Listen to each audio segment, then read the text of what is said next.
Hello दोस्तों, सी language सीखने की सीरीज का आज 13th वीडियो है।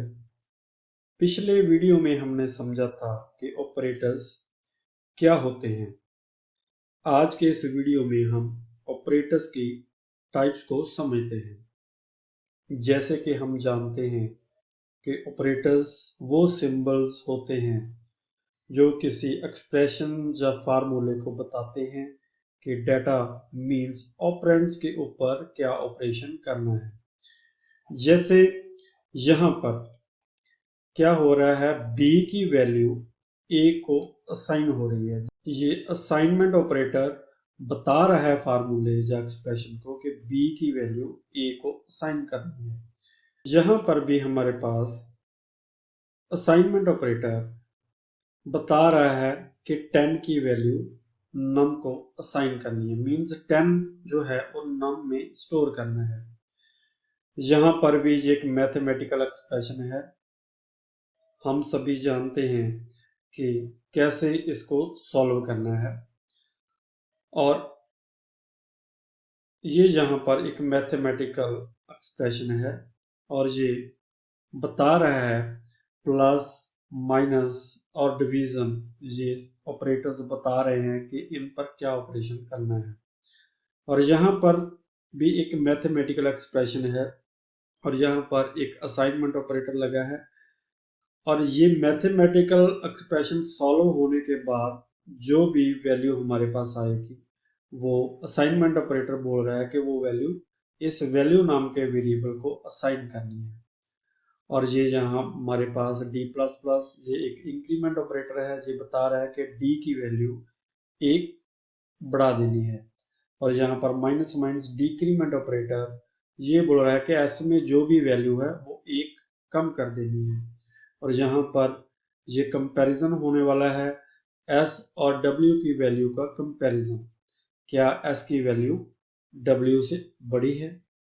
और यहाँ पर हमारे पास ये एक सिंबल है लेस देन का, ये p की वैल्यू और 45 दोनों में कंपैरिजन करने वाला है, क्या p की वैल्यू 45 से कम है। अगर हम टाइप्स ऑफ ऑपरेटर्स या कैटेगरीज ऑफ ऑपरेटर्स की बात करें तो सी लैंग्वेज में हम ऑपरेटर्स को दो कैटेगरीज में बांट सकते हैं। फर्स्ट कैटेगरी है on the basis of operands required, और सेकंड कैटेगरी है on the basis of function they perform. Means जैसे हम यहाँ पर ये देख रहे हैं कि हमारे पास एक ऑपरेटर है और उसको हम असाइनमेंट ऑपरेटर बोल रहे हैं। तो ये असाइनमेंट ऑपरेटर को दो ऑपरेंड्स की जरूरत है। मींस एक वो ऑपरेंड जिसमें डेटा को असाइन करना है, एक वो ऑपरेंड या वैल्यू जो उस में स्टोर होनी है। इट मींस इस असाइनमेंट ऑपरेटर को दो ऑपरेंड्स चाहिए अपने फंक्शन को परफॉर्म करने के लिए। ऐसे ही हमारे पास ये प्लस का एक ऑपरेटर है, इसको भी दो ऑपरेंड्स चाहिए। मींस प्लस का जो ऑपरेटर है वो दो वैल्यूज को ही आपस में ऐड करेगा।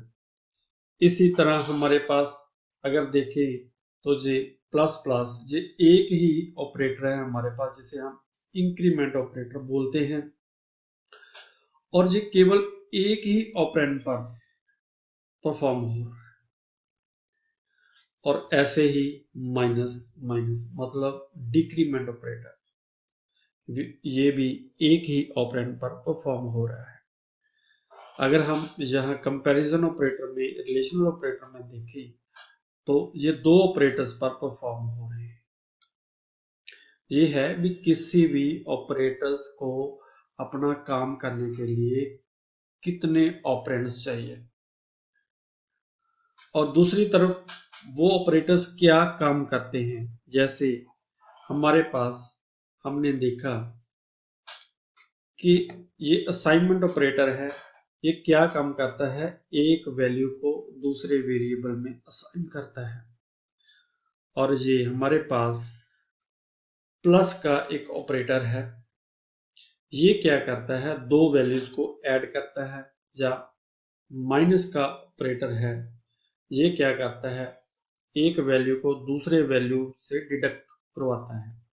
और ये एक वैल्यू को दूसरी वैल्यू से डिवाइड करवाता है, डिवीजन का ऑपरेटर।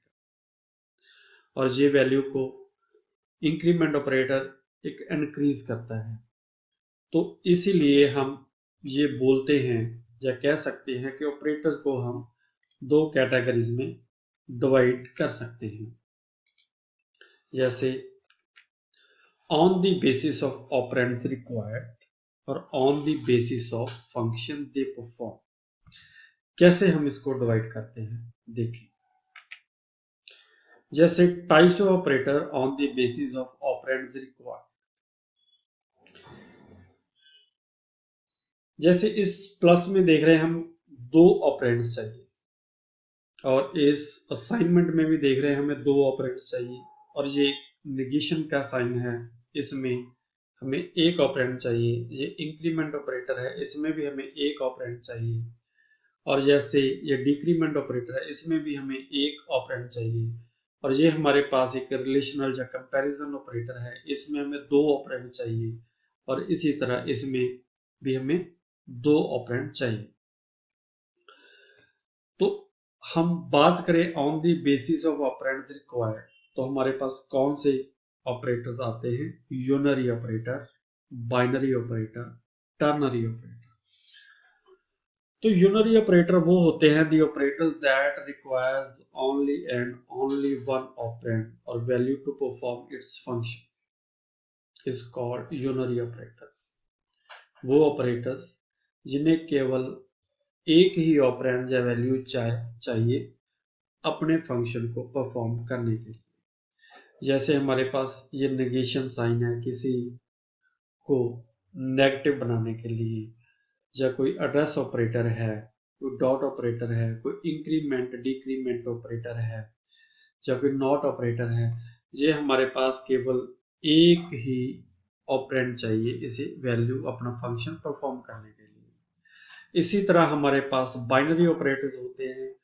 दी बाइनरी ऑपरेटर कौन से होते हैं, the operators that require two operands या value to perform its function.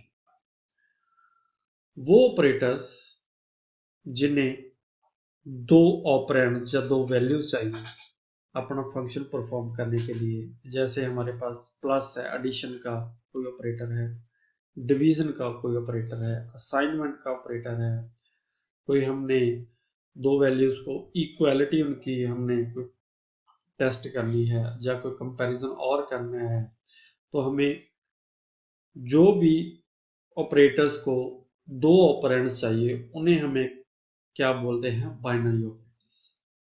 और तीसरी तरह के टर्नरी ऑपरेटर्स। टर्नरी ऑपरेटर्स वो होते हैं जिन्हें तीन ऑपरेटर्स चाहिए अपना फंक्शन परफॉर्म करने के लिए।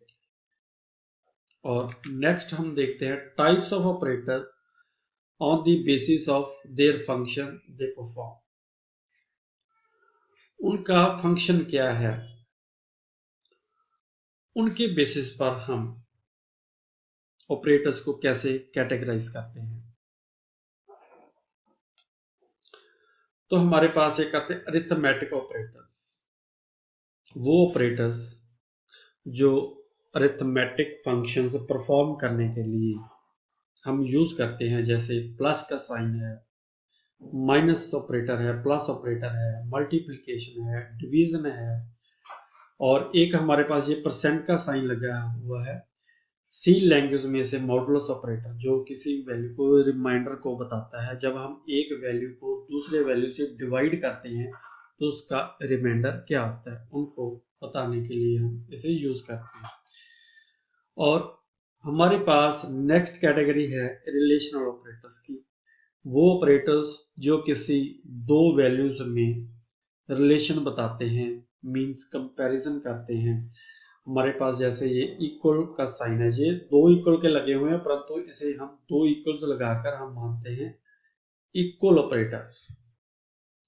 अगर सिंगल होगा तो उसे हम असाइनमेंट ऑपरेटर मानेंगे, अगर दो लगाएंगे तो हम उसे इक्वलिटी या इक्वल ऑपरेटर बोलेंगे। ये टेस्ट करता है कि दो वेरिएबल्स की वैल्यू क्या इक्वल है।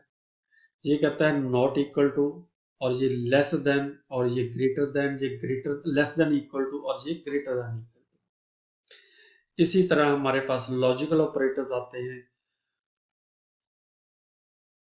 और असाइनमेंट ऑपरेटर्स आते हैं। हम आगे आने वाले लेक्चर्स में हम इन्हें डिटेल में कवर करने वाले हैं। इसी तरह हमारे पास अपडेटिंग शॉर्ट हैंड ऑपरेटर्स आते हैं।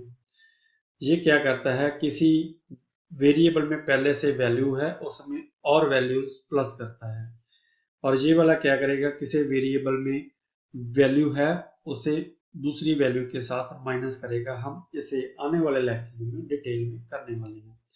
इसी तरह ये इंक्रीमेंट ऑपरेटर है, इसमें प्री इंक्रीमेंट और पोस्ट इंक्रीमेंट आ जाता है।